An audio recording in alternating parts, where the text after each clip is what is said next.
Hello, everyone. I'm Alicia Tébar, founder and consultant at QbD Pharmaceutical Services in Barcelona.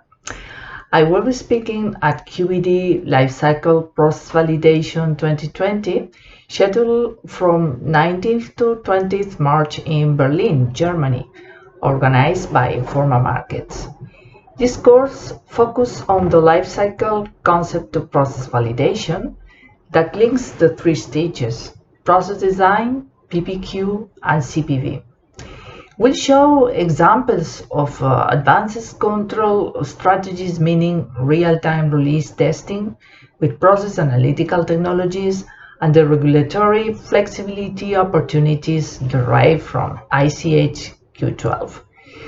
On the practical side, we'll hold 3 workshops to bring the assistants to a hands-on experience with process risk analysis and some statistics to apply when dealing with PPQ and CPV protocols.